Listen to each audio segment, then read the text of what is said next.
আজ তোমাদের সাথে একটা ফেমাস ইটালিয়ান রেসিপি শেয়ার করব, যার নাম রেড সস পাস্তা। আজ যেটা বানানো কিন্তু ভীষণই সহজ। তো চলো শুরু করা যাক। প্রথমে পাস্তাটা বয়েল করার জন্য জলের মধ্যে রিফাইন অয়েল আর নুন দিয়ে জলটা গরম করে নিয়ে পাস্তাটা দিয়ে এবার গ্যাসটা অফ করে দেব, যাতে পাস্তাটা কিন্তু ওভার বয়েল না হয়ে যায়। তো দেখো প্রায় 90% কিন্তু আমাদের পাস্তাটা বয়েল হয়েই গেছে। এবার সসটা প্রিপেয়ার করার জন্য 3টে টমেটোকে 4 টুকরো করে কেটে নিয়েছি, আর একটা ক্যাপসিকামকে কুচি করে নিয়েছি, একটা পেঁয়াজ কেটে নিয়েছি, আর 3টে রসুনের টুকরো নিয়ে নিয়েছি। ব্যাস।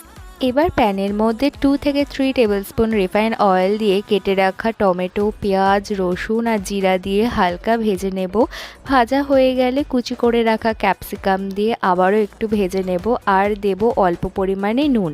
সব কিছু মিশিয়ে নিয়ে এবার ঠান্ডা করে নেব। এবার ঠান্ডা হয়ে গেলে গ্রাইন্ডারে দিয়ে একটা স্মুথ পেস্ট বানিয়ে নেব। এবার প্যানের মধ্যে আরও কিছুটা তেল দিয়ে সসের পেস্টটা দিয়ে খুব ভালো করে কুক করে নেব। এরই সাথে অ্যাড করব পাস্তা স্টকটা, আবারও মিক্স করে নিয়ে দিয়ে দেবো স্বাদ মতো নুন, chilli flakes, dark soya sauce, tomato ketchup দিয়ে বয়েল করে রাখা পাস্তাটা দিয়ে একদম লো ফ্লেমে 5 থেকে 6 মিনিটের জন্য কুক করে নেব।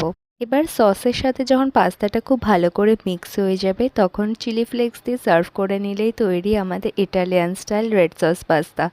তো ভিডিওটা কেমন লাগলো কমেন্টে কিন্তু অবশ্যই জানিও। টাটা।